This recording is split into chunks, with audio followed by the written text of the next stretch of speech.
secara online oleh Dewan Kemakmuran Masjid Al-Barokah Mespama Bumi Etang. Epicentrum Kebaikan di Ramadan 1442 Hijriah.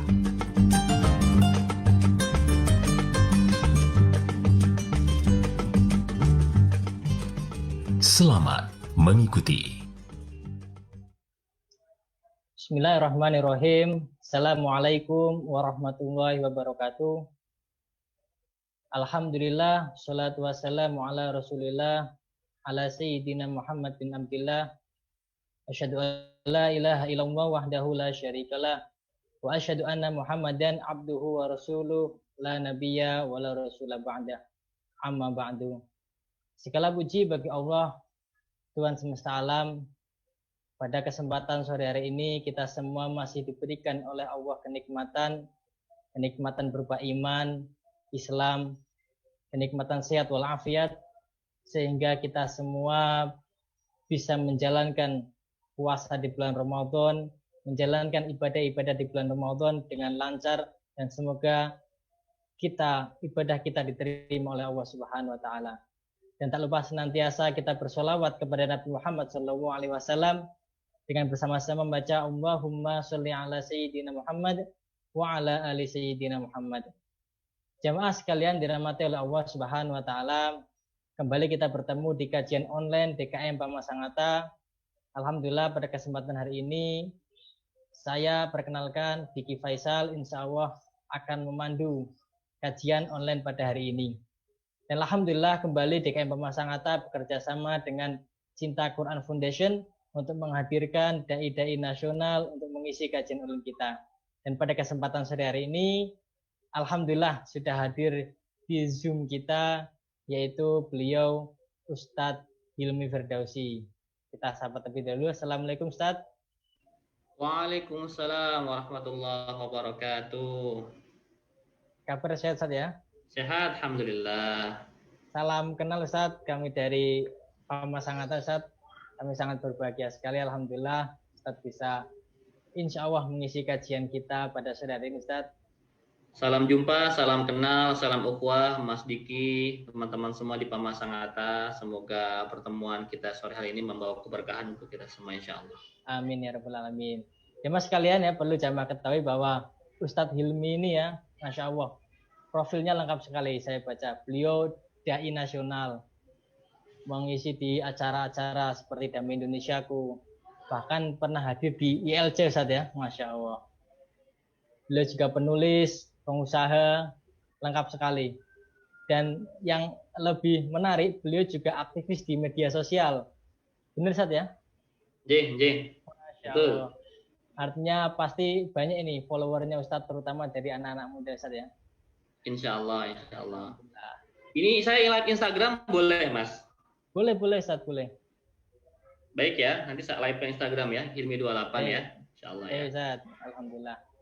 Ustadz, tema kita hari ini Masya Allah Ustadz, menarik sekali Ustadz, yaitu agar lelah berbuah jannah Ustadz. Siap. Masya Allah. Baik jamaah sekalian dirahmati Allah, sebelum kita sama-sama menyimak kajian dari beliau, kami mohon kerjasamanya kepada jamaah sekalian, terutama yang hadir di Zoom ya, untuk memposisikan mikrofonnya tetap dalam kondisi mute ya, agar kajian kita tenang, kajian kita lancar. Kemudian juga mohon berkenan untuk menghidupkan videonya. Agar apa? Agar frekuensi kita sama, agar kita saling mengenal, dan ukhuwah Islamiyah kita semakin kuat. Setuju? Setuju ya? Monggo, silakan untuk bisa mengaktifkan videonya.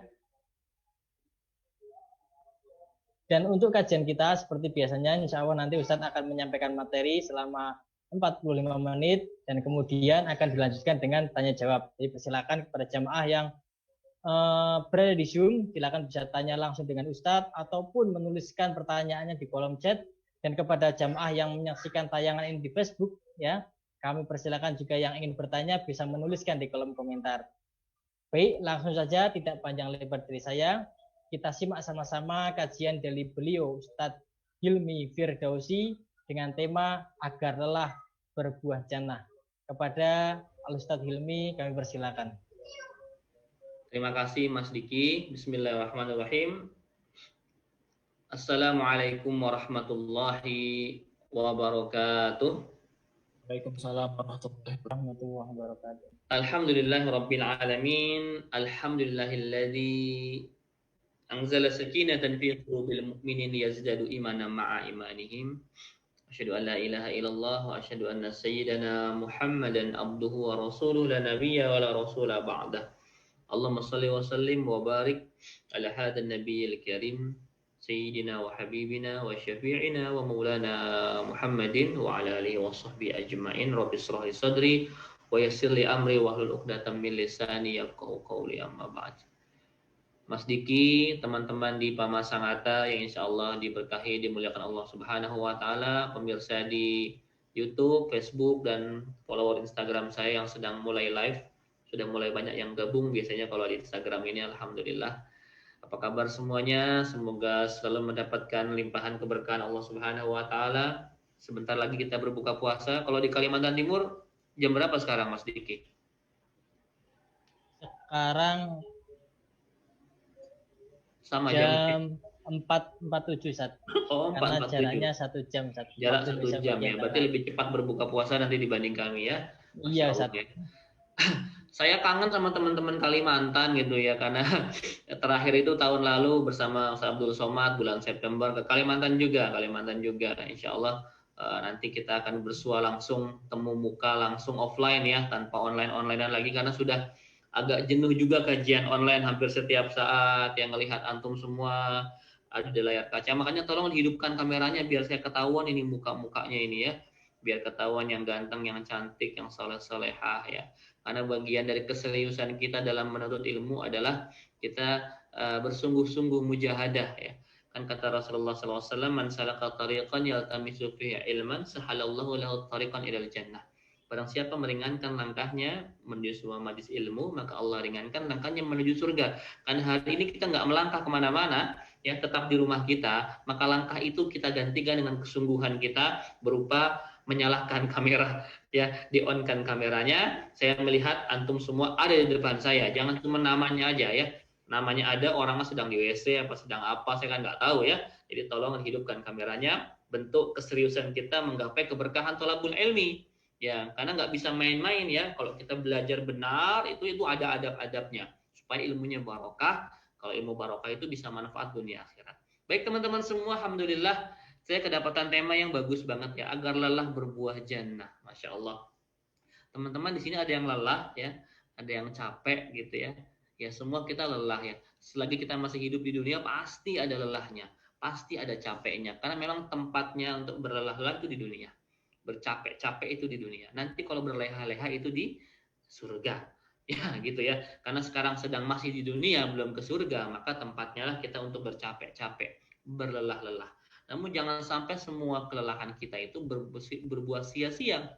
Nggak ada hasilnya apa-apa. Kita pengen lelah kita untuk lillah menjadi jannah gitu ya. Lelah kita untuk lillah berbuah jannah. Nah ini yang ingin kita lakukan hari ini. Bagaimana sih caranya supaya semua lelah kita itu ada ganjaran pahalanya. Nah, teman-teman semua, mungkin ada yang lelah masalah rezeki ya. Saya tahu ya di era pandemi ini semua sedang mengalami kesulitan yang sama. Ya curhatnya juga sama ya, masalah ekonomi. Ada yang mohon maaf dirumahkan, mungkin pekerjaannya dipecat, di PHK begitu ya.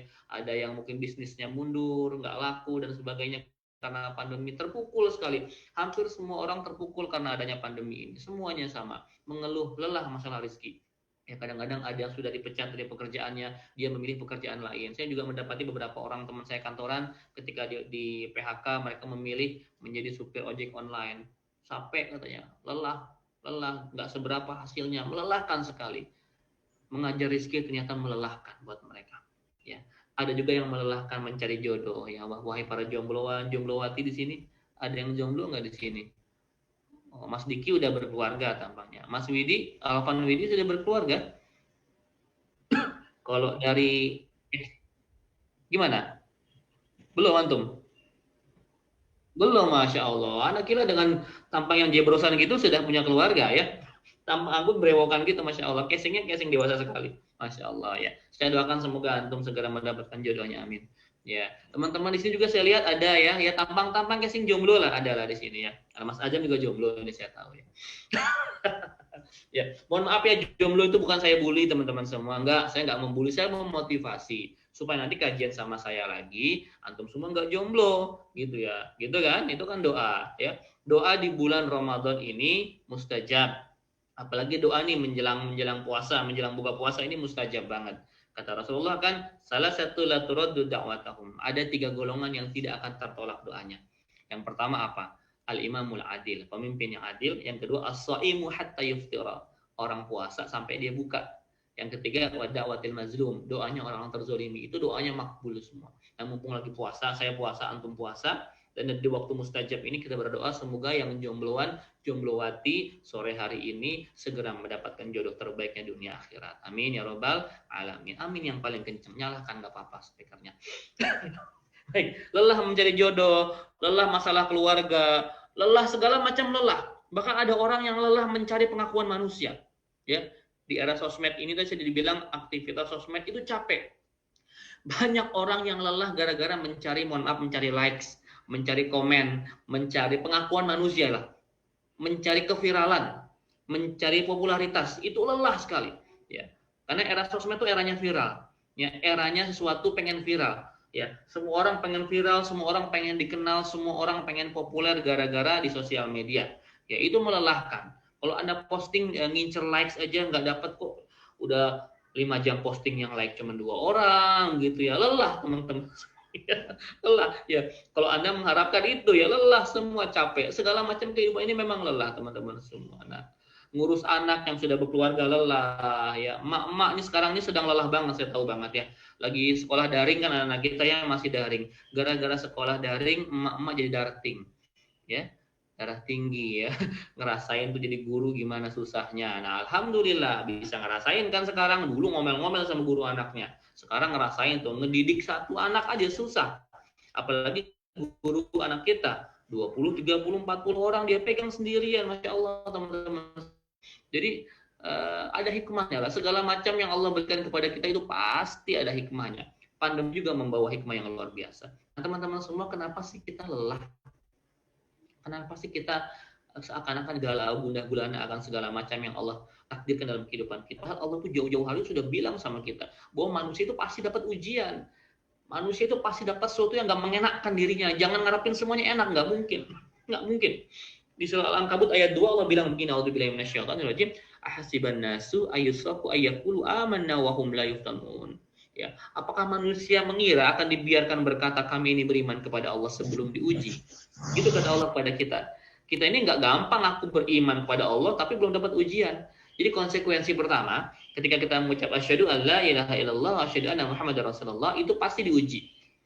Konsekuensi pertama ketika antum hijrah itu pasti ketemunya ujian dulu. Ya. Hijrah itu nggak ada yang gampang teman-teman semua. Antum pengen lebih baik nih hijrah ini, itu langsung ketemu ujian, dijamin ketemu ujian pertamanya. Ya. Jadi manusia ini memang akrab dengan bahasa ujian, dengan kata ujian tuh akrab. Ya. Kita dari SD udah ujian ya teman-teman semua ya. Antum SD kan ya? Kalau TK nggak ada ujian saya. Ya, SD ujian. SD ujian, SMP ujian, SMA ujian, di pondok ujian, kuliah pun ujian, S1, S2, S3 semua pakai ujian. Semua ada ujiannya. Manusia akrab dengan kata ujian. Tapi kok kenapa galau ketika mengalami ujian kehidupan? Padahal seperti halnya guru-guru kita, Allah ketika akan menguji manusia, kasih kisi-kisi dulu. Ya, guru kita kalau mau ujian pasti kasih kisi-kisi ya. Nah, ya mahasiswa hafalkan bab ini. Besok kita ujian. Itu biasanya pasti diberikan kisi-kisi, bocoran ya, nggak sampai bocoran sih, ya kisi-kisi lah ya. Ya. Allah pun demikian, ketika akan menguji manusia, pasti akan menguji manusia, Allah berikan ujiannya kira-kira ini. Ya. Di surah nomor 2 155.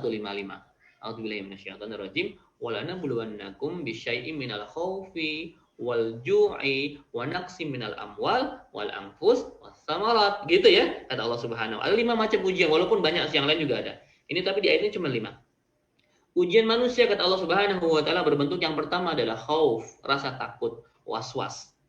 Ya, takut kena pandemi, takut positif kena Covid gitu ya. takut, was-was lah. Yang jomblo pun was-was ya, takut jadi perjaka tua atau perawan tua gitu ya, takut nggak dapet jodoh ya.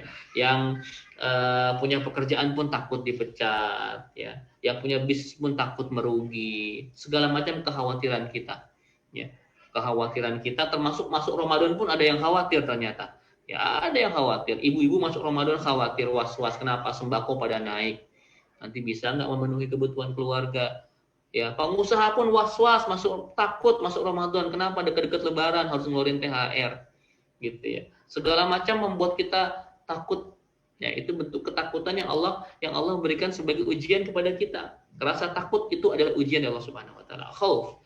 Yang kedua apa? Ju itu kelaparan ya. Kelaparan, kekurangan bahan makanan ya.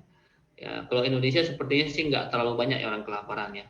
Mungkin tapi negara-negara kita, negara lain di Afrika itu kan juga banyak, Somalia, Namibia, Ethiopia itu masih ada kelaparan sekarang. Ya, atau teman-teman kita di NTT, NTB yang sedang mungkin kena bencana dan belum dapat bantuan, kelaparan mereka juga. Ujian kedua bentuknya kelaparan. Ya. Yang ketiga, wanak siminal amwal, kekurangan harta. Kekurangan harta yang tadi di PHK, dipecat, dagangannya nggak laku, kehilangan hartanya karena kerampokan, atau kena banjir, kerendam hartanya, atau hilang ditelan gempa. Ya, kekurangan harta, kehilangan harta. Wal anfus, kehilangan orang yang kita cintai. Ya, karena pandemi ini banyak orang-orang yang kita cintai meninggal dunia. Saya punya kakak, istrinya meninggal dunia gara-gara COVID. Kakak saya kena COVID, mertua saya kena COVID, adik saya, semuanya hampir kena. Tapi alhamdulillah sembuh, kecuali kakak ipar saya meninggal dunia. Kita kehilangan orang-orang kita cintai karena wabah, karena taun, karena pandemi ini. Ya, wassamarot, ya, buah-buahan artinya. Tapi para mufassir menafsirkan samarot itu adalah perdagangan yang diharapkan untung tapi malah rugi. Panen yang diharapkan bagus tapi malah berantakan ya. Bisnis yang diharapkan booming malah jadi bangkrut. Itu namanya samarat. Ya, itu ujian manusia, teman-teman semua. Di ujung ayatnya apa? Wabasyiris shabirin, dan berikanlah kabar bagi orang-orang yang sabar. Siapa yang sabar itu? Alladzina idza asabatum musibah qalu inna lillahi wa inna ilaihi raji'un. Itu orang yang ketika kena musibah maka dia bicaranya gampang banget, inna lillahi wa inna ilaihi raji'un. Semua itu kan punya Allah, milik Allah, dan akan kembali kepada Allah juga. Teman-teman, saya selalu menyampaikan kepada jamaah saya, kalau hidup ini pakai manajemen tukang parkir. Ya, antum tahu tukang parkir. Kalau di Sangatta apa mall? Ada mall nggak? Saya nggak tahu. Kalau di Balikpapan mall banyak ya, di Kutai juga ada mall. Kalau di Sangatta saya nggak tahu. Antum belajar dari tukang parkir mall. Tukang parkir mall itu, Masya Allah, tabarakallah, mereka nggak pernah komplain ketika kehilangan mobilnya. Dapat mobil, masuk ke mobil, segala macam merek dia, alhamdulillah. Dari mulai mobil yang biasa sama mobil yang keren-keren. Ya. Dapat Innova, alhamdulillah. Dapat Pajero Sport, alhamdulillah. Dapat Ferrari, alhamdulillah. Itu dapat mereka rezeki, alhamdulillah, mereka syukuri. Ya. Ketika yang punya ngambil itu Innova, Pajero-nya, Ferrari-nya, apakah tukang parkir marah-marah? Tidak, teman-teman semua.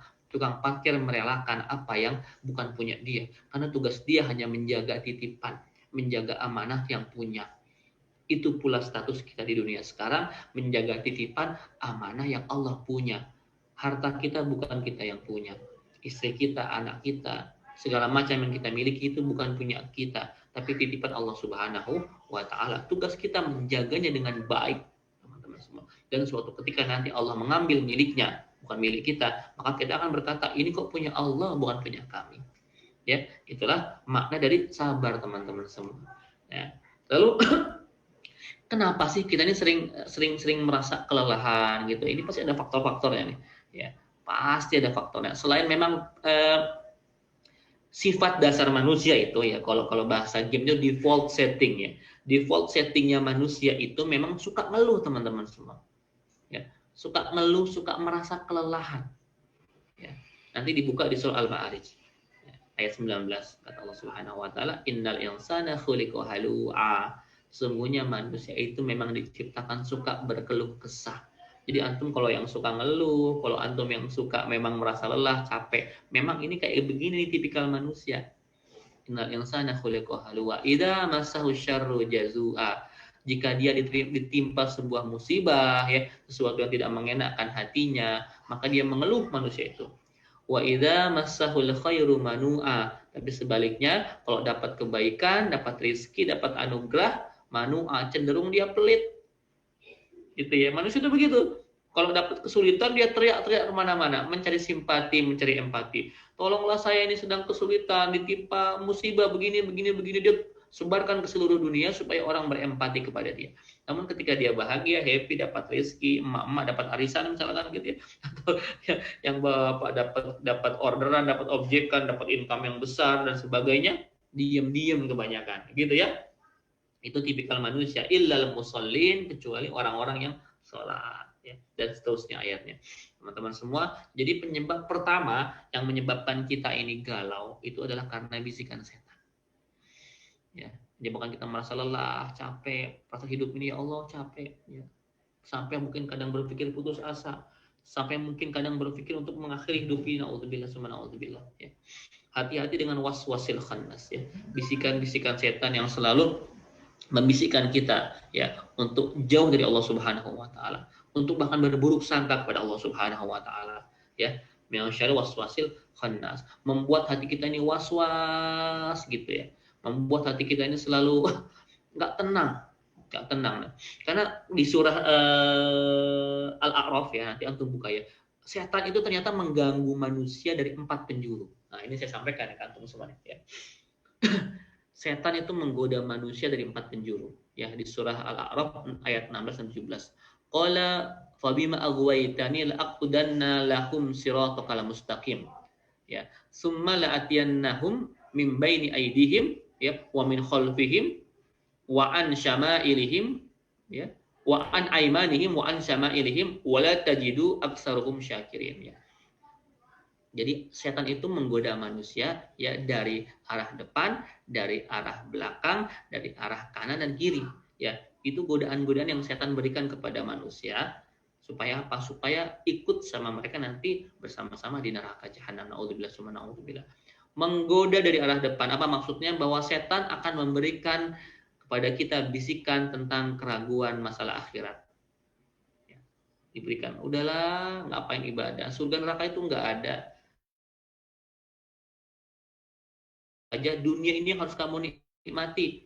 Surga neraka itu gaib, belum tentu ada. Siksa kubur itu belum tentu ada. Itu godaan setan kepada kita. Sehingga kita berpikir dunia tidak memikirkan akhirat, karena setan menggoda bahwa akhirat itu belum pasti katanya.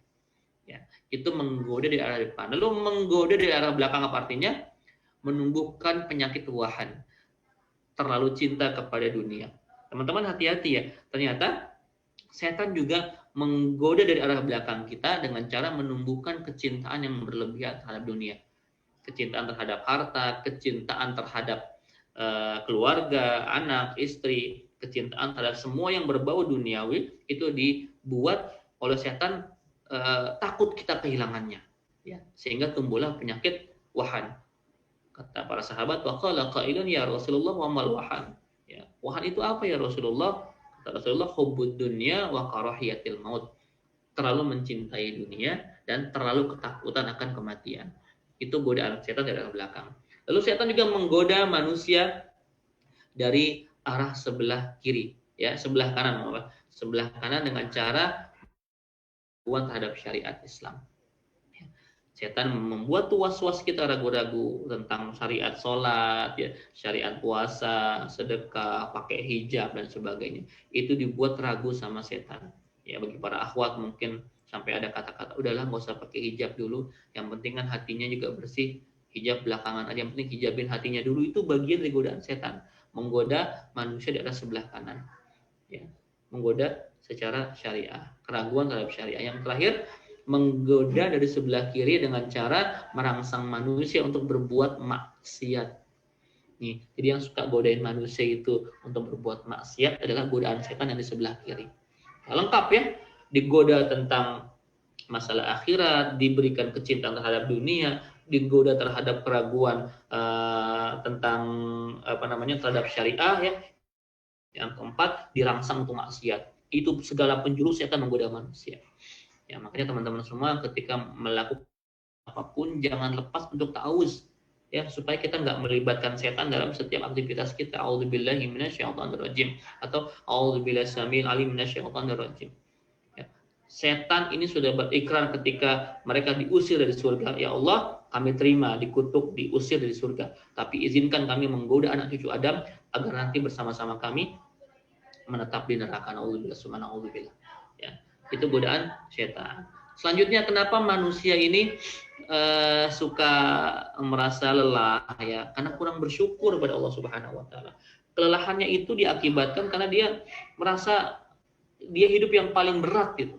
Yang kurang bersyukur, dia selalu menggarisbawahi sesuatu yang nggak enak gitu. Sedangkan sesuatu yang nikmat itu dia jarang-jarang ingat-ingat. Dia hanya ingat-ingat sesuatu yang nggak enak dalam hidupnya. Ya, setiap ada musibah, ada ujian, dia ingat. Namun ketika Allah memberikan dia kenikmatan, kemudahan hidup segala macam, termasuk diantaranya, mohon maaf ya, kita hidup dengan sehat seperti ini pun jarang disyukuri oleh manusia. Kita tadi pagi hidup, bangun ya. Alhamdulillah diahyana ba'da ma'amatana wa ilahin nusur. Habis mati semalam kan dibangunkan Allah Subhanahu wa taala ya. Kita masih bernapas secara gratis, masih bisa hidup dengan sehat. Sedangkan teman-teman kita yang kena Covid itu merasakan nafas yang lega itu susah sekali ya. Teman-teman semua, teman-teman yang Covid itu hampir semua meninggal dunia karena sesak nafas, nggak bisa bernafas. Kita ketika diberikan kenyamanan untuk bernafas ya, oksigen yang masih gratis, kita mungkin jarang bersyukur kan itu. Dan segala macam kenikmatan lainnya jarang kita syukuri. Yang kita ingat justru musibah-musibah yang terjadi sama kita. Kita sakit sedikit, misalkan sakit pusing atau sakit mah gitu ya, 1, 2, 3 hari. Ya, seakan-akan kita nih yang paling sakit di dunia. Padahal kita sehatnya itu sudah bertahun-tahun. Sakitnya beberapa hari.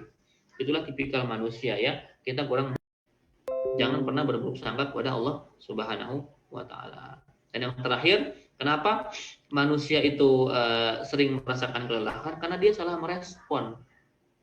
Setiap ujian yang datang kepada dirinya, dia salah merespon. Responnya salah, sehingga dia merasa lelah. Kalau responnya nggak salah, dia nggak akan lelah, teman-teman semua. Ya. Kata Rasulullah SAW dalam sebuah hadisnya, ajaban lil amril mu'min. Sungguh ajib urusan orang beriman itu. Inna amruhu kullahu khair. Semua urusannya itu kebaikan. Walaisa zaka li ahadin illa lil mu'min. Dan tak didapati kecuali hanya oleh orang beriman. In asobathu sarra syakara. Kalau dapat kebaikan ya, anugerah, dapat rizki, dapat jodoh, segala macam berhubungan dengan kenikmatan, dia syakara, bersyukur. Fakana khairullah, pahala buat dia, kebaikan buat dia. Wa in asobathu dharra, dapat sesuatu yang tidak mengenakkan hatinya, dapat musibah, ujian dan sebagainya, ya sabar, tinggal bersabar. Fakana khairullah, dan itu pun baik baginya. Teman-teman semua, ujian bagi manusia itu pasti ada aja. Allah Subhanahu wa Ta'ala tidak menilai ujiannya, tapi proses kita menghadapi ujian kita, respon kita menjawab soal-soal ujian itu. Ya, ada yang naik kelas, ada yang tinggal kelas. Nah, jadi teman-teman semua, kita pasti diuji, yang pasti ujian dari Allah itu sesuai dengan kadar kemampuan kita. Allah nggak pernah membebani manusia dengan ujian yang lebih dari kemampuan dia. La yukallifullahu nafsan illa wus'aha.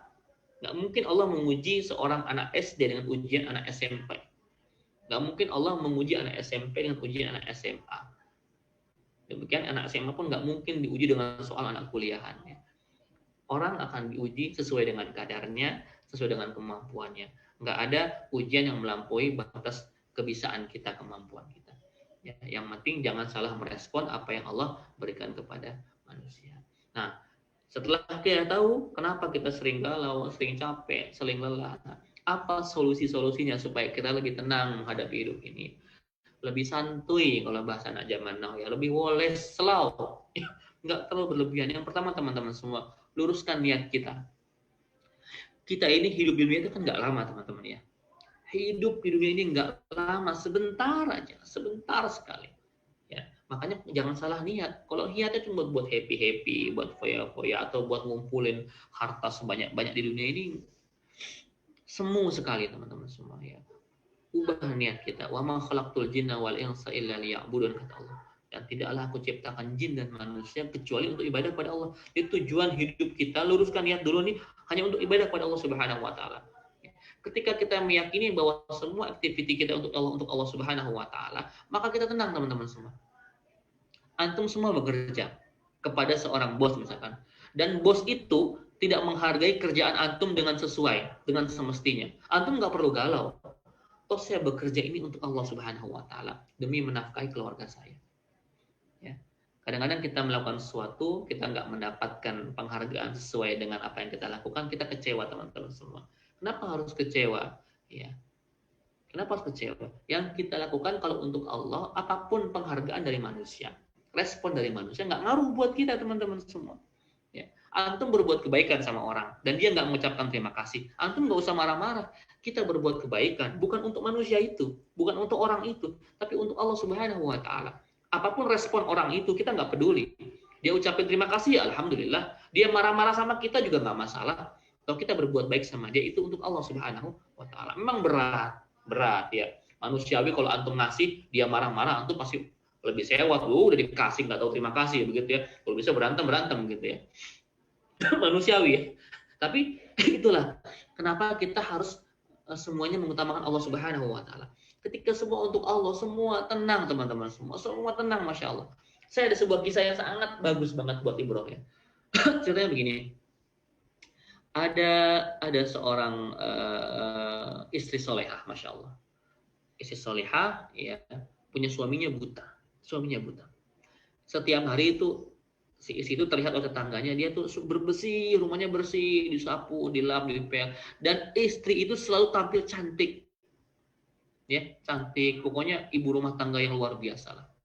Rumahnya rapi, bersih, indah, yang punya pun cantik luar biasa, merawat ya segala macam ya. Padahal suaminya buta, nggak ngelihat apa-apa. Akhirnya tetangga iseng, biasa emak-emak kan suka ini ya, suka kepo gitu ya, suka pengen tahu gitu. Ini kenapa ditanya? Jeng,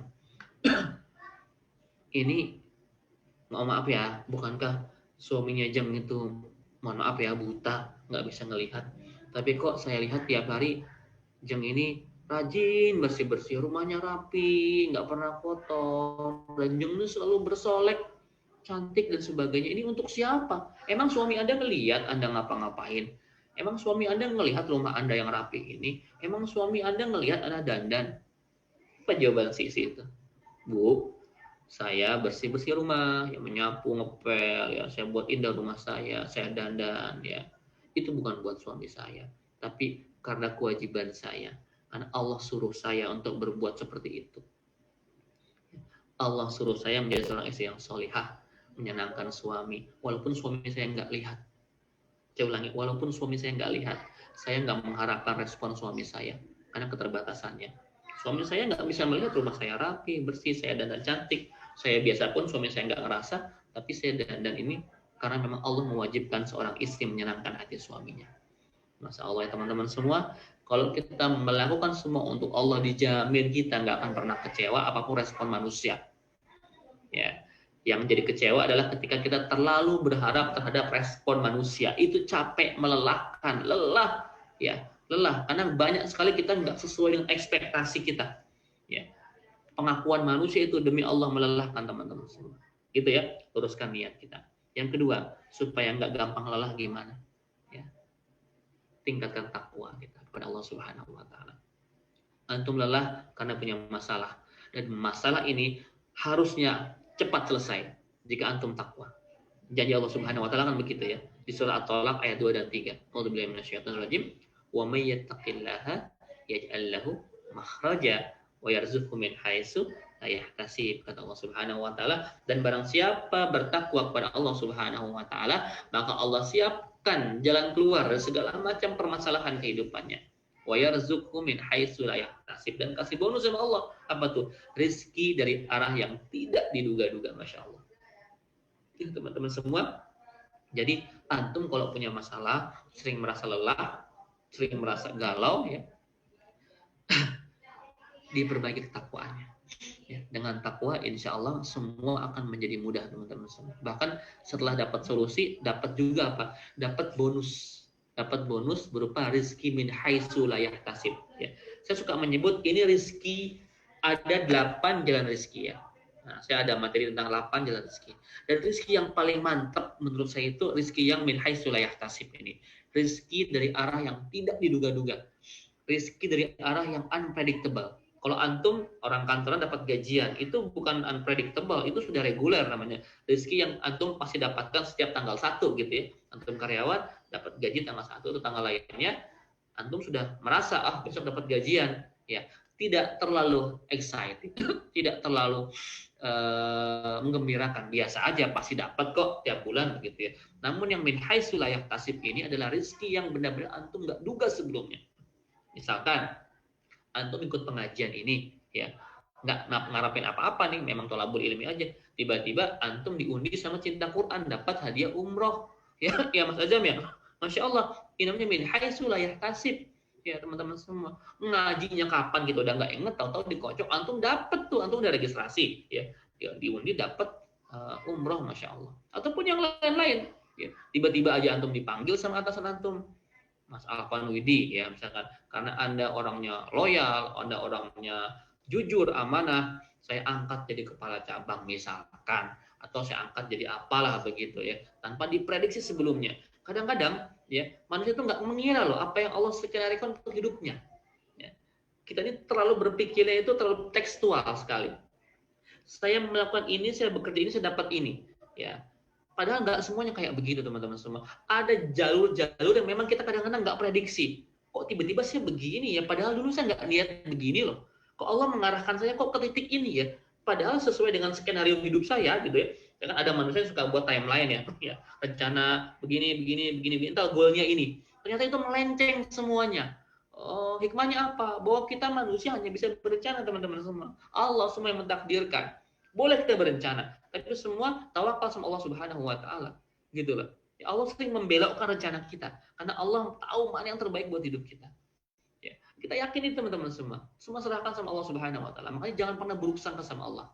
Ya, yang kata kita baik belum tentu baik di mata Allah. Yang kata kita nggak baik, ya belum tentu nggak baik di mata Allah Subhanahu Wa Taala. Gitu ya. Selalu semua serahkan, ya Allah berikan kami yang terbaik, gitu ya. Takwa. Yang selanjutnya apa? Kunci agar antum nggak lelah, apa? Sholat, teman-teman semua. Kenapa sholat? Iya, karena sholat bagi Rasulullah SAW itu ya, adalah rekreasi, adalah refreshing, ya. Untuk apa? Untuk menyegarkan. Rasul itu sama kayak kita, beliau manusia biasa, yang pernah galau, yang pernah sedih, yang pernah lelah, sama kayak kita manusia. Ketika beliau merasa lelah, ya, merasa ya Allah berat banget tugas dakwah ini, ya Allah begitu ya, ada ya, manusiawi sekali. Ketika itu terjadi, Rasulullah kadang-kadang memanggil sahabatnya Bilal bin Abi Rabah, wahai Bilal, kesini. Ya Rasulullah, ada apa? Tolong istirahatkanlah aku dengan azanmu. Apa maksudnya? Rasul nyuruh Bilal azan, pengen sholat. Teman-teman semua, Rasul menjadikan sholat sebagai ajang untuk rekreasi. Ya, Masya Allah ya. Ketika gundah, galau, gulana, sholatlah tempat kita untuk mengadu pada Allah Subhanahu Wa Taala. Makanya kalau antum sholatnya benar, nggak mungkin galau.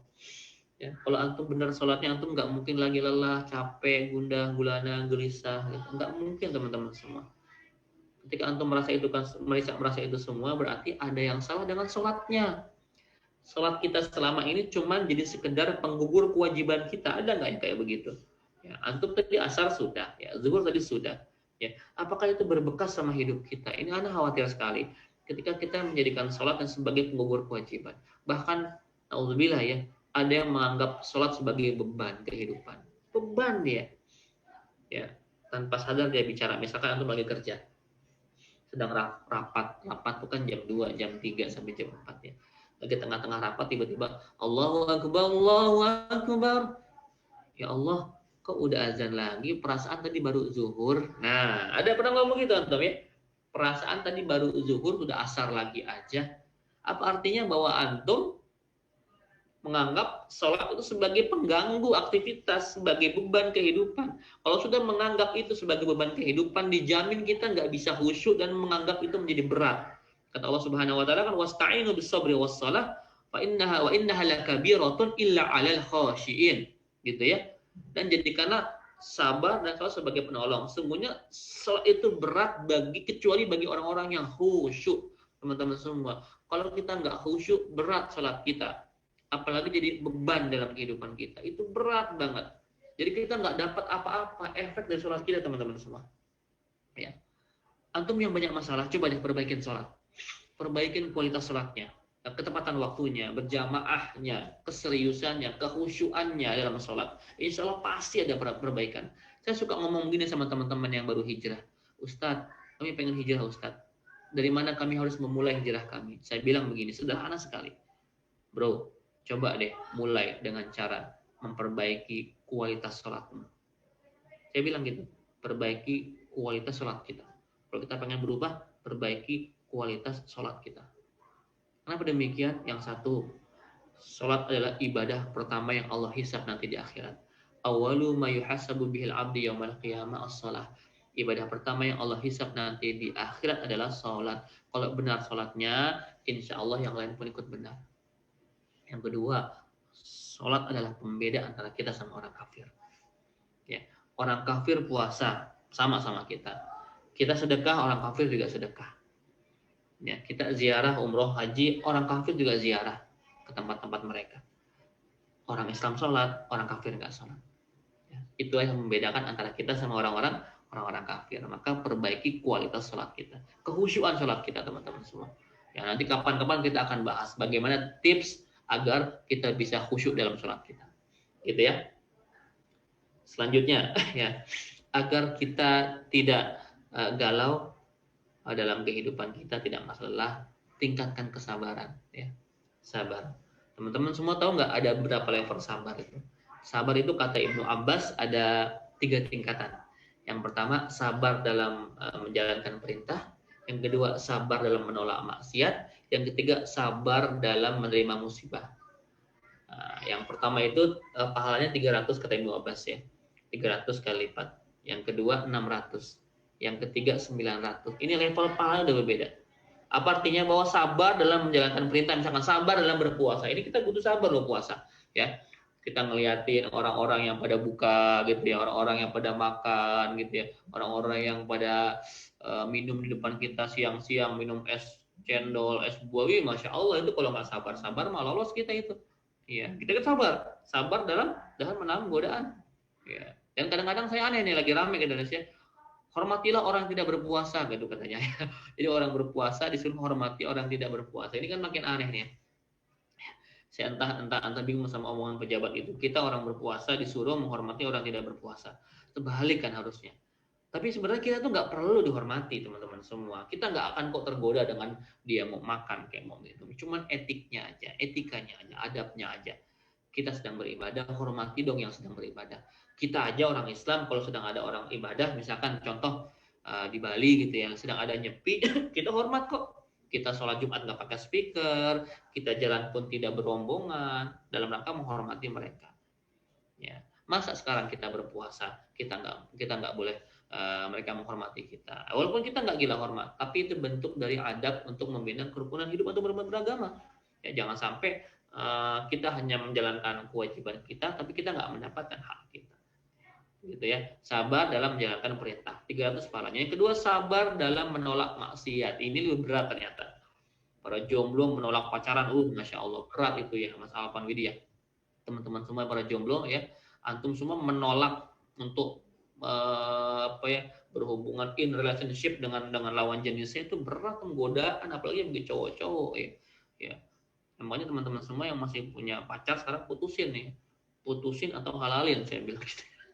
Ya, kalau masih punya ini, putusin atau halalin ya. Berat memang ya, godaan syahwat itu berat, teman-teman semua. Ya, wahai para pemuda, para jombloan, jomblowati yang sudah mampu untuk menikah, menikahlah. Karena banyak orang tergelincir akan fitnah yang satu ini. Ya. Fitnah bagi laki-laki yang terberat itu adalah wanita, bukan harta, bukan tahta, tapi wanita. Banyak orang-orang hebat, bahkan dia tokoh besar, bahkan dia mungkin juga ulama yang terjerumus gara-gara fitnah wanita. Hati-hati, makanya kalau antum sudah mampu ya ma'syarus syabab, kata Rasulullah, man istata'a minkumul ba'ah falyatazawwaj. Wahai para pemuda, kalau sudah ba'ah, sudah mampu memberikan nafkah, memberikan mahar, falyatazawwaj, maka menikahlah. Ya fa innahu aghaddu lil basar, karena menikah itu mampu menundukkan pandangan kita, wa ahsanu lil farj, dan mampu membentengi kemaluan kita. Ya, para jomblo menikah supaya pandangannya bisa nunduk. Kalau kita sudah punya istri, ada lawan jenis yang bagaimana, kita tinggal menunduk gitu ya, atau melihat istri kita. Ya, kalau jomblo nunduk melihat siapa gitu, melihat bumi lagi, melihat tanah lagi kan kasihan ya. Jadi menikahlah segera. Ya, wa man lam yastati fa alaihi bisyam. Ya, kalau nggak mampu, kalau belum mampu ya ada macam-macam kendala ya puasa gitu ya. Kayak sekarang nih puasa. Fa innahu lahu wijaun, karena puasa itu perisai. Kalau menikah itu benteng Mas Alvan ya. Benteng itu kan kuat. Kalau puasa cuman perisai. Benteng sama perisai kuat mana? Pasti kuat benteng. Ya, ya antum semua, oh Pak Ustadz tenang aja lah Pak Ustadz, saya walaupun jomblo saya rajin puasa kok, bisa mengekang syahwat saya. Iya, kalau syahwatnya datang siang, kalau syahwatnya datang malam bagaimana? Antum mau puasa lagi? Ya 24 jam puasa. Gitu ya. Hati-hati ya, Pak para jomblo. Kenapa saya sampaikan ini? Supaya antum segera menikah lah. Ya, karena orang yang belum menikah itu imannya kan separoh, gitu kan? Ya kan? Man tazawwaja faqad istakmal nisfal iman. Barang siapa menikah dia telah menyempurnakan imannya.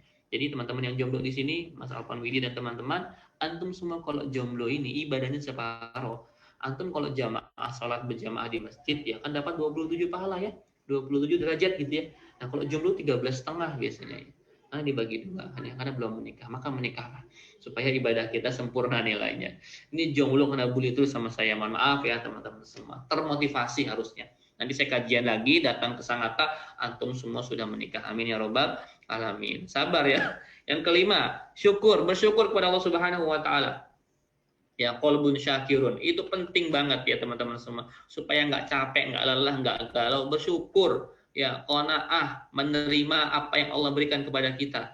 Ya, jangan kebalik, kadang-kadang kita ini selalu melihat yang lebih tinggi masalah dunia, melihat yang lebih rendah masalah akhirat. Ya, kalau ada orang punya rumah, punya mobil, punya harta, pengen kita. Tapi kalau ada orang dermawan, ilmunya banyak, rajin ibadah, hafal Quran, ya udahlah, yang penting dia aja lah, saya mah apa adanya aja. Nah, ini kebalik teman-teman semua. Termotivasi hanya untuk masalah dunia, masalah akhirat ya udahlah. Contoh apa misalkan sekarang ibadah. Ibadah pun kita kan pengen yang sedikit. Betul nggak teman-teman? Ya. Antum kalau terawih aneh tanya. Terawih di Sangatta kebanyakan berapa rakaat? Mas Alvan, tolong dijawab. Berapa rakaat yang paling banyak? 23 apa 11? Ada yang 23, ada yang 11 ya. Kalau 23 biasanya agak cepat ya bacaannya ya. Kalau yang 11 agak lambat gitu ya. Biar jatuhnya sama selesainya. Gitu ya. Ya. Tapi kalau boleh milih, kita milih yang 11 dan bacaannya cepat. Gitu ya. Bahkan kalau perlu bacaan satu napas imamnya begitu ya. Gitu ya. Kita ibadah pengen yang cepat, pengen yang dapat diskon dulu gitu ya. Sedekah pengen yang sedikit ya. Ngasih orang pengen yang sekedarnya saja. Itu kita. Gitu ya. Jadi kalau ibadah urusan akhirat kita pengen yang lebih bawah, tapi kalau urusan dunia pengen seperti yang lebih atas dibanding kita. Ini salah, dibalik harusnya. Ya, nggak usah terlalu banyak ngiri lah sama yang orang-orang lebih dari kita ya. Karena teman-teman semua, manusia kalau ngelihat dunia itu nggak akan pernah puas. Ya, walaupun udah dikasih satu lembah emas, manusia nggak akan puas. Ini saya sampaikan kata Rasulullah demikian. Lau anna libni Adam wadiyan min dhahabin ahabba ayyakuna lahu wadiyani. Kalau ada manusia dapat satu lembah emas, satu lembah isinya emas semuanya. Ya, apakah dia akan puas? Belum teman-teman semua. Dia pengen lembah yang kedua. Satu lembah isinya emas berayang, berapa harta kita? Tapi dia belum puas juga. Dia pengen yang keduanya. Walan yamla'u ila turab, ya. Dia akan puas kecuali setelah mulutnya disumpal dengan tanah. Artinya apa? Mati. Kalau udah mati, masuk kubur, disumpal pakai tanah, baru dia kelar deh, baru dia puas. Itulah kehidupan dunia teman-teman semua. Semakin kita minum seperti air laut ya, semakin kita kehausan. Padahal dunia sendiri kata Rasulullah SAW itu tidak lebih berharga dibandingkan sebelah sayap nyamuk. Nyamuk nggak berharga sama sekali. Ini sebelah sayap nyamuk. Atau dunia kata Rasulullah, celupkanlah jarimu ke samudera yang luas, engkau angkat jarimu yang menetes dari jarimu itu, itulah dunia. Dan samudera yang luas itulah adalah kenikmatan akhirat. Untuk yang setetes itu kadang-kadang kita berjuang 12, 13, 14 jam untuk mencari dunia. Belum tentu dapat juga begitu ya. Sedangkan untuk akhirat yang jelas-jelas kenikmatannya jauh lebih banyak, kita kadang-kadang nggak peduli. Kita ini lebih sibuk mikir bagaimana hidup enak, tapi entah kenapa kita lupa mikir gimana caranya supaya kita mati enak, gitu ya. Mereka hidup enak, kita nggak mikir gimana supaya kita mati yang enak. Bersyukur ya, bersyukur. Yang selanjutnya, perbanyak zikir. Ini penting teman-teman semua. Ketika antum galau, lah capek, antum tuh kosong sebenarnya. Ya, Kalau orang kosong tuh banyak pikirannya macam-macam, setan masuk di situ. Namun ketika antum membasahi terus ya lisan, qalbu dengan zikrullah, maka nggak akan ada kesempatan antum lelah. Gitu. Semua zikir, hiasi lisan kita dengan perkataan-perkataan yang mulia. Ya, subhanallah, walhamdulillah, wala ilaha illallah, Allahu akbar. Atau antum baca sholawat terus saja begitu. Kalau kita penuh dengan zikir, itu setan nggak sempat masuk ke dalam pikiran kita. Sempat menggodain kita untuk ngeluh, untuk lelah dan sebagainya. Ya, lalu ini punya circle yang positif. Nah, ini penting teman-teman semua, agar antum semua ini selalu kuat, tangguh, nggak ngeluh. Antum harus punya lingkungan yang baik, circle positif, teman-teman yang soleh, begitu. Karena kalau punya teman-teman soleh itu mereka jadi pengingat buat kita, gitu loh, yang memotivasi kita untuk menjadi orang yang baik. Ya, silahkan dipilih circle yang bagus. Ya. Kata Rasulullah apa? Masal jalisis solih wa jalisis sau kama salis sahibil mis wa kiril haddad. Perumpamaan kita ini duduk-duduk atau bergaul dengan orang soleh itu dan orang salah seperti halnya kita duduk dengan penjual minyak wangi atau dengan pandai besi. Ya. La ya'damuka min sahibil mis imma tashtari au tajidu riha. Kalau kita gaul sama tukang minyak wangi, kita bakal dapat hadiah parfum dari dia, atau kita bisa beli parfum dari dia, atau minimal kita kebagianlah wanginya. Tiap hari kita ngumpul sama tukang parfum, kebagianlah wangi. Ya, kadang-kadang ada parfum yang tumpah, ya, senang kita, tumpahannya pun wangi, gitu ya, tukang parfum. Namun sebaliknya wakiril haddad, kalau kita bergaul sama pandai besi, atau bahasanya mungkin tukang las sekarang ya, wakiril haddad, yuhrikul badanaka aw saubaka aw tajidu minhu rihan khabisah, maka dia akan membakar badan kita atau pakaian kita, atau minimal kita kepercik tuh apinya atau bau sangitnya gitu. Kalau antum dekat-dekat tukang las ya, antum bisa kebakar tuh, kebakar badan kita atau kebakar baju kita, atau minimal kepercik apinya. Itulah kita perumpamaan duduk sama orang soleh dan orang salah. Ya. Kalau kita duduk sama orang soleh, punya teman-teman soleh, walaupun kita belum soleh, kita disebut orang soleh karena teman-teman kita teman-teman yang soleh.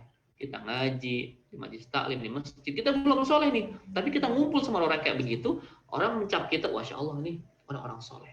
Namun sebaliknya, walaupun kita orang baik, tapi kita kumpulannya bukan orang-orang baik, bisa jadi orang akan mencap kita demikian. Ya, maka bertemanlah dengan orang-orang yang baik. Yang kurang baik sekedarnya saja. Ya, seperti itu ya. Dan yang terakhir, jangan pernah lupa untuk berdoa. Ini penting teman-teman semua, supaya kita nggak galau, nggak capek, nggak lelah. Jangan lupa berdoa. Doa yang diajarkan Rasulullah SAW ketika kita merasakan sesak di dada, gitu ya, galau gitu ya. Allahumma inni a'udzubika minal hammi wal hazan wa a'udzubika minal ajzi wal kasal wa a'udzubika minal jubni wal bukhl wa a'udzubika min ghalabatid dain wa qahrir rijal. Ya Allah, aku berlindung kepadamu dari rasa galau dan sesak di dada, rasa becek, capek, lelah ya. Aku juga berlindung minal ajzi wal kasal, lemah dan malas ya. Aku juga berlindung dari rasa apa?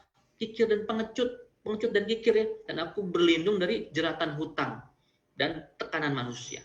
Ya, ini doa yang masya Allah ya, sunnah Rasulullah ketika antum merasa galau, merasa bete, merasa lemah, malas, merasa pengecut dan sebagainya dalam kehidupan ini, maka antum baca doa ini. Itu demikian teman-teman semua, dari beberapa tips dari saya supaya kita nggak terlalu lelah dalam menjalani hidup ini, dan kita lakukan semuanya untuk Allah Subhanahu wa taala agar semua lelah kita berbuah jannah. Terima kasih. Silakan Mas Diki selaku host saya kembalikan kepada antum, dan teman-teman semua silakan jika ada yang ditanyakan. Assalamualaikum warahmatullahi wabarakatuh. Waalaikumsalam warahmatullahi wabarakatuh. Syukron Ustaz Hilmi, masya Allah. Banyak sekali ya jamaah sekalian kita mendapatkan ilmu dari beliau. Artinya memang kehidupan kita di dunia ini tentu tak lepas dari ujian. Dan agar ujian itu berbuah jannah, nah banyak tadi beliau sampaikan ya. Ada beberapa poin. Alhamdulillah sudah ada beberapa pertanyaan yang masuk melalui chatting, tapi kami persilakan terlebih dahulu jamaah yang ingin bertanya melalui interaktif langsung bersama Ustadz. Bisa raise hand yang ingin bertanya langsung kepada Ustadz.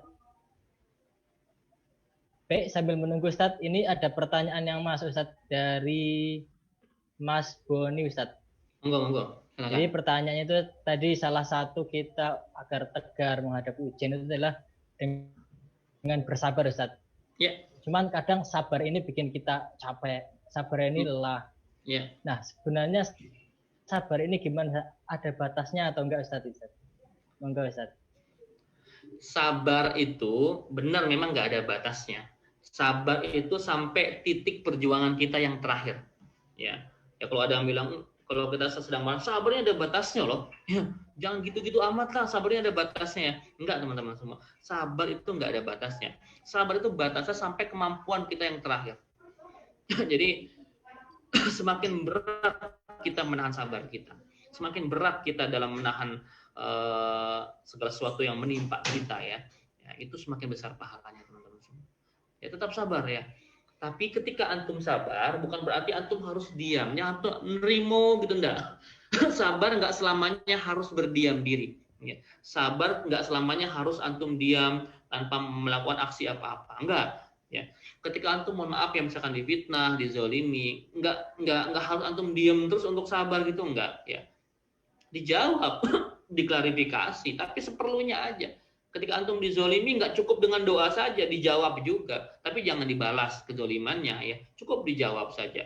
Itu masalah manusia percaya apa tidak ya terserah mereka. Misalkan saya kan sering banget ya diserang, difitnah apa. Saya jawab, saya nggak begini, saya nggak begitu. Ya sudah, ya, mereka mau percaya mau enggak, ya saya nggak peduli. Karena bagi orang lain teman-teman semua, kita harus punya prinsip. Kita tidak mungkin menyenangkan semua orang di dunia ini, nggak mungkin. Kita nggak mungkin membuat semua orang tuh mendukung kita, pro sama kita, itu tidak mungkin sama sekali. Kata Rasulullah saja, jangankan manusia, Rasul saja dibilang tukang sihir gitu ya. Rasul dibilang orang gila, Allah aja dibilang tiga, apalagi manusia biasa. Jadi teman-teman semua, ketika antum mendapatkan sebuah kezaliman ya nggak apa-apa, ya jawab aksi sewajarnya saja, jangan berlebihan. Ya, tapi bukan berarti antum harus diam. Nah, ketika ada yang menimpa apapun kepada hidup kita, ya, saya kan nggak tahu persoalannya apa ini. Sabarnya sabar dalam bentuk apa. Maka yakinlah setiap Allah menguji kita, itu pasti ketika sudah benar-benar capai titik yang paling paling berat gitu. Yakinlah dalam sebuah ayat di Al-Insyirah ya, fa inna ma'al usri yusra, inna ma'al usri yusra, 2 kali. Maka sesungguhnya bersama dengan kesulitan pasti ada kemudahan. Diulang lagi, bersama dengan kesulitan pasti ada kemudahan. Ketika antum sudah sampai di ujung yang tertinggi, maka setelah tanjakan di ujung pasti akan turunan, teman-teman semua. Ya. Itu ya. Jadi ketika sudah sampai titik yang tertinggi, itu nggak mungkin selamanya di atas, pasti akan turun. Ketika antum sudah mengalami ujian yang paling berat, itu sebentar lagi akan ada solusi. Sebentar lagi akan segera ada jalan keluarnya. Karena hidup itu nggak mungkin tanjakan terus, pasti ada turunan. Roda aja kan muter ya, kadang di bawah, kadang di atas ya. Ketika sampai di atas, saya doa sama Allah, ya Allah semoga rodanya mogok ya, supaya nggak ke bawah maksudnya begitu ya. Jadi teman-teman semua, jangan pernah khawatir ketika antum mengalami ujian yang dahsyat, itu sebentar lagi antum akan mengalami kenaikan level kehidupan. Ya, makin berat ujiannya berarti apa? Derajatnya makin tinggi Allah naikin. Gitu. Demikian Mas Diki, lanjut monggo. Yang lain pertanyaannya. Masya Allah. Kami persilakan pada jamaah yang ingin bertanya langsung. Kami prioritaskan sebelum kami bacakan ini beberapa pertanyaan. Masya Allah. Sudah banyak yang masuk, Ustaz. Nah, ini ada lagi, Ustaz, dari Mas Adi, Ustaz. Gimana, Ustaz, agar kita selalu menjadi pribadi yang syukur ketika mendapatkan ujian kebaikan malah, Ustaz. Tadi banyak Ustaz menjelaskan tentang ujian musibah. Ketika kita mendapatkan kesenangan ini, bagaimana kita menyikapinya, Ustaz?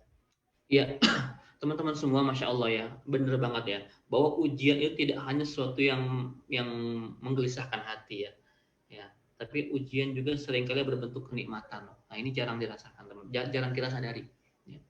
Ya teman-teman semua, kaya miskin itu ujian ya kalau selama ini kan kita selalu berpikir bahwa hanya miskin yang ujian ya.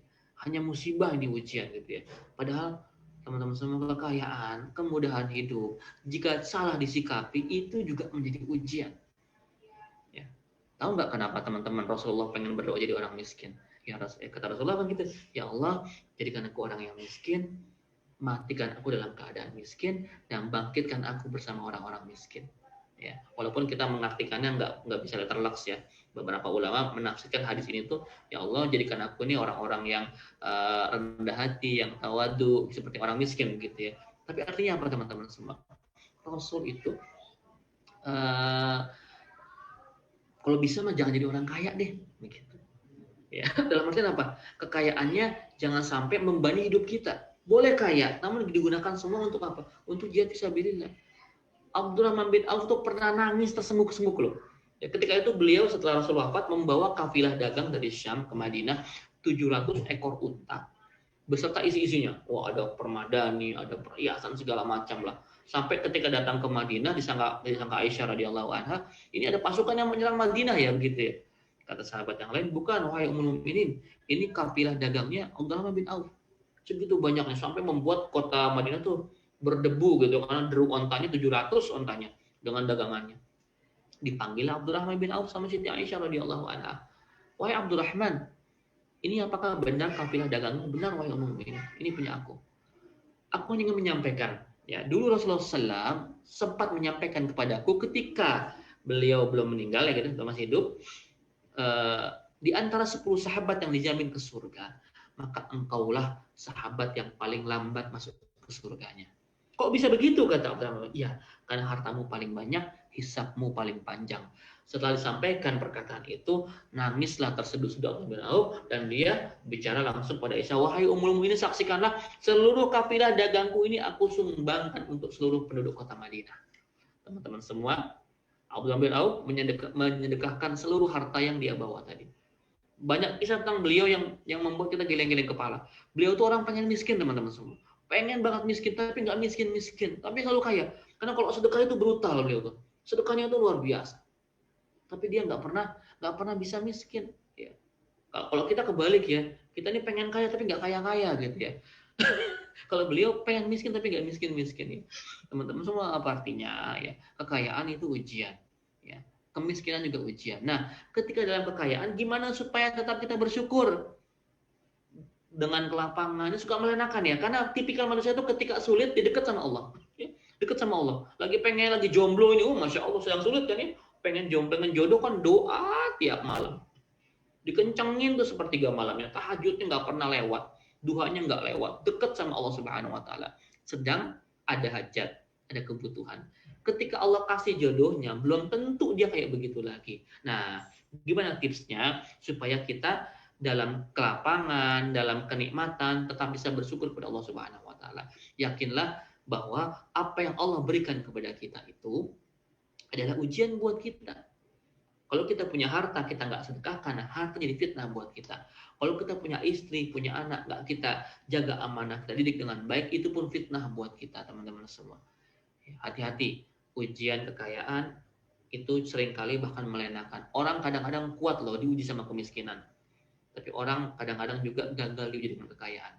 Mari teman-teman semua, ketika antum dalam kelapangan, ini momen yang paling bagus di Ramadan nih. Ya. Banyak banget teman-teman kita yang membutuhkan, berikan bantuan ya. Pondok yatim, rumah Quran ya. Atau antum siapkan takjil yang banyak untuk buka puasa. Masya Allah, itu pahala luar biasa loh. Ketika antum kasih makan orang buka puasa, itu antum dapat pahala buka puasa sama mirip persis sama yang puasa. Ya, beramal cerdas namanya. Ya, itu memang godaan. Ya. Karena manusia saya bilang tadi nggak pernah puas masalah dunia. Antum diberikan kenikmatan dunia, antum nggak akan pernah puas. Karena dunia itu haus seperti kita minum air laut. Pengen nambah terus. Gitu ya. Allah bisa. Terima kasih banyak. Begitu ya Mas Adi ya, insya Allah sudah terjawab. Ustadz, ini ada satu penanya lagi Ustadz. Ini beliau curhat ini Ustadz, Masya Allah panjang sekali. Ini salah satu seorang kawan saya Ustadz, sahabat saya, dia seorang aktivis dakwah. Sepertinya beliau membutuhkan sebuah motivasi Ustadz dari Ustadz. Monggo saya bacakan Ustadz ya. Ya. Assalamualaikum Ustadz. Ini namanya tidak mau disebutkan Ustadz. Siap. Saya hamba Allah, izin bertanya. Saya seorang pekerja dan saya juga seorang mahasiswa yang aktif. Baik. hingga saat ini. Dalam perjalanan waktu menuntut ilmu dan bekerja, bagi saya adalah sesuatu yang sangat luar biasa banget ujiannya. Dalam perjalanan waktu saya bertemu dengan beberapa orang yang mengatakan, Mas ngapain sih masih kuliah? Kan sekarang sudah kerja. Ujung-ujungnya nanti juga kerja juga, gak usah kuliah aja. Nah, di situ dia hampir putus asa untuk melanjutkan kuliah. Dan juga ada dosennya yang mengatakan, tidak ada mahasiswa yang bekerja. Kalau mau kerja, kerja aja. Kalau mau kuliah, ya fokus kuliah aja. Di sisi lain, ketika saya tidak belajar atau kuliah, saya merasa diri saya, di sisi lain ketika saya tidak belajar atau kuliah, saya merasa diri saya ini agak susah dalam berkomunikasi dengan orang-orang di luar karena keterbatasan pengetahuan dan ilmu. Dan juga saya merasa kurang banget dalam membentengi diri saya. Bagaimana menyikapi hadirnya orang-orang seperti ini, Ustaz? Dan apa pesan agar saya senantiasa istiqomah, Ustaz, dalam bekerja, berkuliah, dan aktivitas di dakwah, Ustaz? Baik, Masya Allah. Hamba Allah yang dimuliakan Allah Subhanahu wa Ta'ala. Ya, Masya Allah ya. Begini, itu tadi kembali memang cocok dengan materi kita sekarang. Kalau kita selalu melihat respon manusia, maka bawaannya itu selalu melelahkan. Salah aja. Jadi teman-teman semua, apapun yang antum lakukan, semua muarakan untuk Allah Subhanahu wa Ta'ala. Antum menuntut ilmu itu bukan buat pekerjaan antum. Ya, bukan cari kerja. Menuntut ilmu itu karena memang itu kewajiban. Thalabul ilmi faridatun ala kulli muslimin wa muslimatin. Ya, semua ilmu yang baik itu menuntutnya adalah sebuah kewajiban. Enggak hanya ilmu agama ya teman-teman semua. Ya, menuntut ilmu itu juga sebuah jihad fisabilillah teman-teman semua. Jadi antum kalau sekolah, kuliah hanya untuk cari kerjaan, cetek, terlalu dangkal. Ya, demi Allah, terlalu dangkal. Ya, motivasinya dangkal banget. Antum menuntut ilmu supaya dapat ilmu yang bermanfaat. Memang Allah yang bilang demikian, Allah yang suruh kita. Setelah dapat ilmu, antum manfaatin ilmunya. Karena ilmu yang bermanfaat itu adalah amal yang nggak akan pernah putus walaupun kita sudah meninggal dunia, gitu kan kata Rasulullah. Idza mata'ul insan, kalau manusia meninggal, in qata'a amalu illa min salasin, maka putuslah semua amalnya illa min salasin, kecuali 3 hal. Yang pertama, sedekah jariyah, sedekah jariyah.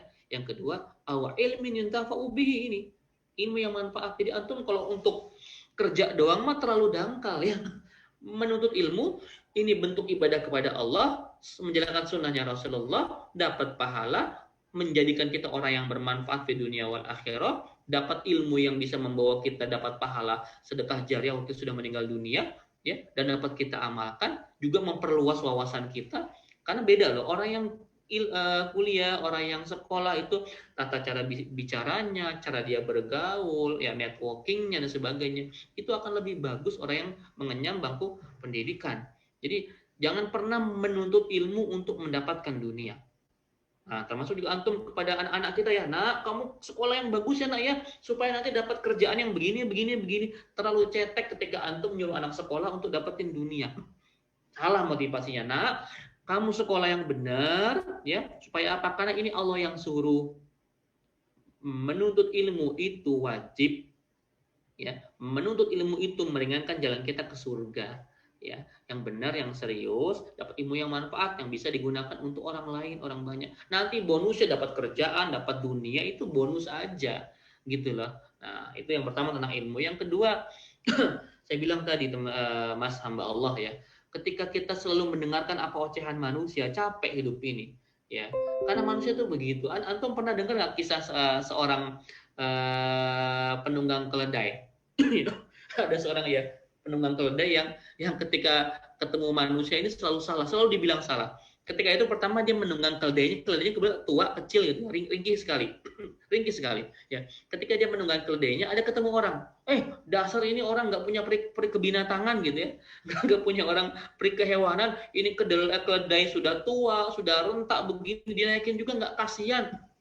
Ya betul juga ya. Akhirnya dia turun, dia tuntun keledainya. Ketemu orang yang satu lagi, dasar orang bodoh, masa punya keledai dituntun? Kan harusnya dinaikin, capek-capek aja. Oh ya benar juga ya. Tapi tadi salah katanya. Serba salah. Dia naik salah, dia turun salah. Akhirnya itu dia gendong keledainya. Ketemu lagi orang ketiga. Wah ini orang benar-benar bodoh. Masa punya keledai dia gendong? itulah orang lain teman-teman semua. Apapun yang kita lakukan akan selalu salah di mata mereka. Ya, makanya antum semua berprinsip melakukan suatu hal bukan karena respon orang lain, bukan karena penilaian orang lain, tapi untuk Allah Subhanahu wa taala. Ketika kita melakukan kebaikan karena orang lain, nggak boleh, ya. Itu jadi riya teman-teman semua. Ya. Ada motivasi antum pengen dinilai orang itu, nggak boleh itu. Antum semua untuk Allah Subhanahu wa taala. Ya. Kalau sudah untuk Allah, apapun respon manusia nggak akan pernah menyakiti kita. Gitu ya. Mas hamba Allah, saya doakan semoga antum istiqomah dalam pekerjaannya, ya, dalam menuntut ilmunya sampai semua selesai. Kalau perlu sampai jenjang tertinggi, pekerjaannya makin sukses di dunia akhirat, dan aktivitas dakwanya pun makin luar biasa. Karena aktivitas dakwah inilah mungkin yang akan Allah hitung nih sebagai jalan kita menuju surga, gitu ya. Jadi tetap istiqomah dalam segala macam kebaikan. Allah alam bisawab. Jazakallah khair. Masyaallah, jazakumullah khair Ustaz. Artinya memang kita harus kembali meluruskan niat kita, lagi di zaman sekarang, zaman narsisme, Ustaz. Banyak sedikit-sedikit kita posting untuk dinilai orang lain, itulah yang salah satu membuat kita lelah dan capek karena hanya mengharapkan pujian-pujian dari manusia. Masya Allah. Alhamdulillah, jamaah sekalian dirahmati Allah Subhanahu wa taala. Masih ada waktu 10 menit, kami mohon maaf. Banyak sebenarnya pertanyaan yang masuk tapi tidak bisa kami sampaikan ya karena waktu, dan terakhir 10 menit akan ada sesi presentasi dari Cinta Quran Foundation yang pada kesempatan kali ini akan disampaikan oleh Mas Azam. Assalamualaikum Mas Azam. Waalaikumsalam warahmatullahi wabarakatuh. Mas Diki, saya izin pamit ya. Saya izin langsung live. Mas Azam, kami persilakan untuk mempresentasikan. Mas Diki, saya izin live dulu ya. Mungkin Baik, bisa. Ustaz. Terima kasih banyak Ustaz ya. Saya pamit teman-teman Baik, Ustaz. semua. Terima kasih Mas Azam, silakan dilanjutkan. Terima kasih banyak Ustaz atas materi hari ini Ustaz. Baik, sama-sama. Terima kasih semua. Assalamualaikum warahmatullahi wabarakatuh. Salam. Waalaikumsalam warahmatullahi wabarakatuh. Baik. Bismillahirrahmanirrahim. Assalamualaikum Kami warahmatullahi silakan Mas Azam. wabarakatuh. Waalaikumsalam warahmatullahi wabarakatuh. Alhamdulillah wassalatu wassalamu ala Rasulillah wa ala alihi wa sahbihi wa mawalah. Alhamdulillah teman-teman Pak Mas Anggata, insyaallah Mas Diki, terima kasih atas kesempatannya. Semoga setiap aktivitasnya menjelang berbuka puasa ini, semoga Allah menurunkan rahmat untuk kita semuanya, insyaallah. Amin ya robbal alamin. Kembali lagi, saya Abdullah Azam, mewakili teman-teman dari Cinta Quran. Mohon izin ya, singkat saja, ada beberapa program. Yang pertama umroh gratis dan juga tentang pembebasan buta huruf Quran di Indonesia. Sebelumnya juga mohon izin kepada host untuk dipersilahkan yang menampilkan slide karena ada tampilan yang ingin ditampilkan. Mudah-mudahan bisa bermanfaat untuk kita dan juga orang-orang di sekitar kita. Ya, bisa dijadiin co-host atau settingan share screen-nya dibuka ya, untuk partisipan. Oke. Insyaallah siapa teman-teman di sini ya yang mau mendapatkan umroh gratis, nah, insyaallah ya menarik ya. Bagi yang mungkin kemarin sudah hadir ya bersama Ustadz Fatih, sedikit juga sudah disampaikan kemarin, dan bagi teman-teman yang sudah bergabung melalui daftar hadir, insyaallah sudah termasuk. Nah, yang pertama adalah tentang Indonesia bisa baca Quran. Ya, kita saksikan ya bagaimana air mata kesedihan berubah menjadi air mata kebahagiaan dari mereka yang telah lama sekali tidak bisa baca Quran, tapi alhamdulillah dengan metode yang dilahirkan oleh Cinta Quran dalam waktu 6 jam mereka bisa baca Quran. Nah, ini adalah sebuah program yang berdasarkan kepedihan ya, kesedihan sekaligus juga kepedulian terhadap Indonesia yang negeri mayoritas muslim terbesar ternyata menyimpan duka yang begitu menyakitkan, di mana lebih dari setengah penduduk muslim di Indonesia tidak bisa baca Quran. Bahkan guru kita, Ketua MUI, Kiai Haji Khalil Nafis, menyatakan bahwa sebenarnya 74% ya dari Sabang sampai Maroke kaum muslimin yang tidak bisa baca Quran. Masya Allah, miris sekali. Maka kami mengajak, yuk kita ajak saudara-saudara kita, ya bisa jadi itu orang tua kita, bisa jadi itu sahabat dekat kita, bisa jadi itu saudara-saudara kita. Nah, diajak untuk mengikuti program Indonesia Bisa Baca Quran online, dan ini gratis ya, online melalui Zoom. Silakan boleh difoto ya, di screenshot juga boleh, atau nanti ada link yang akan saya share juga di kolom chat. Dan bagi teman-teman yang ingin mendukung dalam bentuk donasi, juga bisa menyalurkan melalui nomor rekening yang telah tertera di layar dengan menyertakan kode unik angka 8 di akhir nominal yang teman-teman donasikan. Karena banyak yang kita temui di antara mereka adalah orang-orang yang kurang mampu. Jangankan untuk belajar baca Quran, di samping juga terbatasnya dai di tempat mereka mau memanggil tapi terbatas dananya, akan sangat senang mereka apabila ada di antara kita yang membebaskan mereka dari buta huruf Quran. Nah, insya Allah setiap 100.000 akan ada satu saudara muslim kita yang terbebas dari buta huruf Quran. Masya Allah ya, 100.000 kira-kira bertahan berapa lama sih di dompet kita ya buat beli takjil ya? 1 minggu cukup? Kayaknya kurang ya, kayaknya kurang. Bisa jadi 2 hari, bahkan 1 hari bisa habis. Nah, insya Allah dengan 100.000 ada saudara kita yang tadinya nggak bisa baca Quran, alhamdulillah jadi bisa baca Quran. Insya Allah di bulan Ramadan ini ya, setiap yang mereka lisankan, setiap huruf yang mereka hafal akan terus mengalirkan pahala abadi untuk kita ya di bulan Ramadan ini, insya Allah dilipat 70 kali pahala. Insya Allah ya, mudah-mudahan Allah memberikan kita keistiqomahan dalam menjalani ibadah Ramadan ini, dan juga tentunya membantu saudara-saudara kita untuk menjadi pahlawan pendidikan yang memberikan kado terbaik untuk mereka di bulan yang mulia ini adalah mereka bisa baca Quran. Dan bagi teman-teman yang sudah bisa baca Quran, yang ingin mendapatkan bimbingan untuk misalnya target-target hataman, nah boleh ya, atau perbaikan Al-Fatihah, ya kan, perbaikan huruf-huruf hijaiyah, ya penyebutannya, atau juga hafalan, boleh memanfaatkan program kami gratis ya, Cinta Quran Call, sebuah bimbingan telepon bimbingan Quran melalui telepon.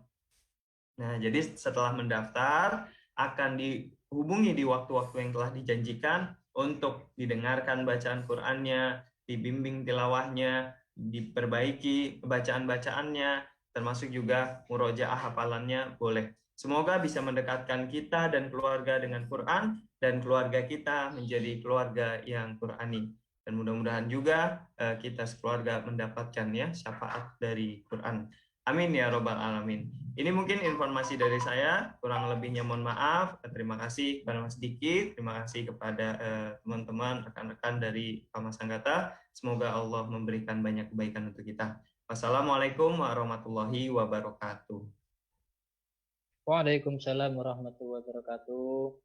Terima kasih Mas Hasim ya atas presentasinya, Masya Allah ya, program yang luar biasa sekali, terutama di bulan ini. Mari kita sama-sama ikut berkontribusi untuk membebaskan buta huruf Al-Quran di Indonesia ini dengan mengikuti program-program dari Cinta Quran Foundation. Baik, jamaah sekalian dirahmati Allah, kami ucapkan terima kasih juga kepada jamaah yang sudah hadir di Zoom dan mau mengaktifkan videonya. Ada Mas Adi, terima kasih, Mas Naim, Mas Yuhan, Mas Imron, Mas Galaxy A70, Masya Allah. Terima kasih banyak ya teman-teman yang bersedia saat ini mengaktifkan videonya. Nanti insya Allah akan ada giveaway dari DKM PAMA. Jadi nanti persilakan untuk langsung menghubungi Mas Naim selaku panitianya yang berada di masjid. Begitu ya Mas Naim ya. Terima kasih banyak kepada jamaah sekalian yang menyaksikan tayangan ini di Facebook, serta para pendengar setia Bahana FM yang saat ini melaksanakan pekerjaannya. Semoga Allah lancarkan pekerjaannya dan berikan keselamatan sampai akhir shift. Amin ya rabbal alamin.